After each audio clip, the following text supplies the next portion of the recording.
Cindy, Lowry. I don't know if I have to say names now.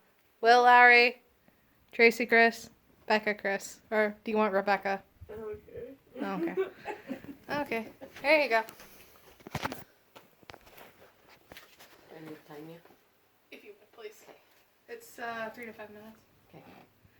All right. Have you ever just wanted that gooey, fluffy, golden pretzel and not been able to find them? Well, now we're going to learn how to make them from scratch instead of those frozen mall ones. So first, we're going to check and gather our ingredients. We're going to mix the dough and cook. And finally, we're going to garnish them with toppings and dipping sauces. So, first we're going to start with gathering the ingredients. A recipe by Food Network Good Eats TV show host Alton Brown reads that you need 1 large egg yolk beaten with 1 tablespoon of water. And an April 14th, 2017 recipe by a home baker and owner of Sally's Baking Addiction named Sally states that you need 1 1/2 cups of water, 1 pack of active dry yeast or instant yeast, 1 tablespoon salt, 1 tablespoon brown sugar, 1 tablespoon unsalted butter, and 3/4 to 4 cups of all-purpose flour. For your toppings, we're going to do 2 pretzels. You can either have your regular old salt pretzel that seems to be a favorite, or cinnamon and sugar. You can have pretzel salt, but table salt will work just fine. And you need ground cinnamon and sugar, and both from the store are perfectly fine. For your sauces, to complement the salt, we'll have a marinara sauce, and to complement the cinnamon and sugar, we'll have a raspberry cream cheese sauce.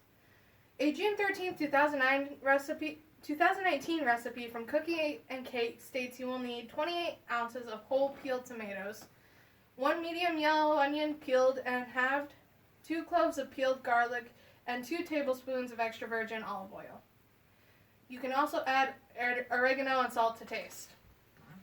Your raspberry cream cheese recipe states from Little House on the Big Pond from Yummy, 8 ounces of cream cheese, woof woof, 3 tablespoons raspberry jam. They didn't have jam, so preserves can replace that. Be a good substitute. And 1/4 cup of whipped cream.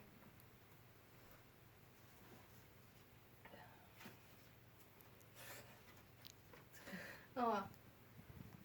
Now that we've talked about finding the ingredients, we will move on to mixing the dough and cooking. First, you'll need to put your salt, water, and sugar together and mix.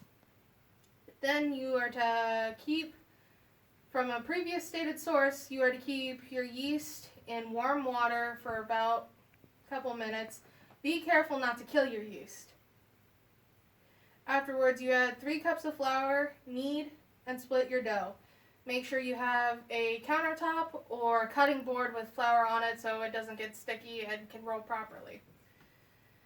You need to have a pot of boiling water, and the tools you'll need is also a plate to put the uncooked or unboiled pretzels on, and you'll need a spatula, like this one here, or a wire catcher to drop the pretzels in and take them out. As stated by previous recipe by Alton Brown, the pretzels need to be in the boiling water 1 by 1 for about 30 seconds each. Sally's Baking Edition recommends adding baking soda to the water.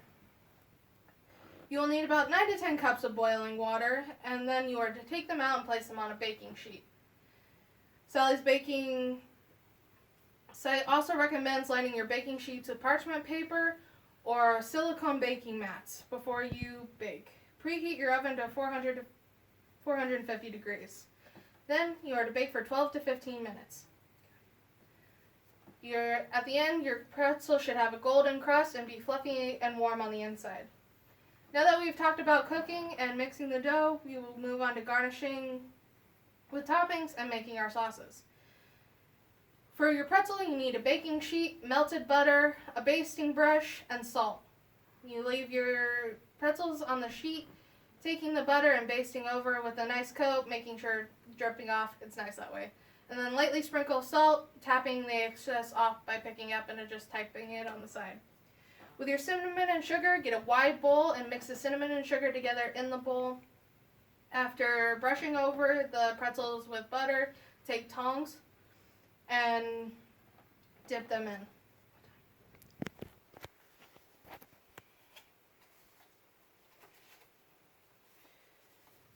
With your sauces, you mix together the tomatoes, onions, garlic, and seasonings and simmer together for about 45 minutes. With the cream cheese, you put the cream cheese, raspberries, and whipped topping together and beat for a few minutes until it's creamy and fluffy. Now that we have talked about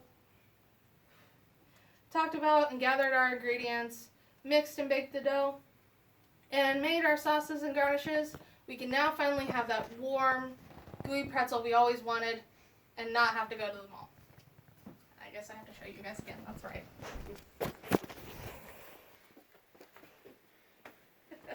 Totally didn't edit the video. There you go.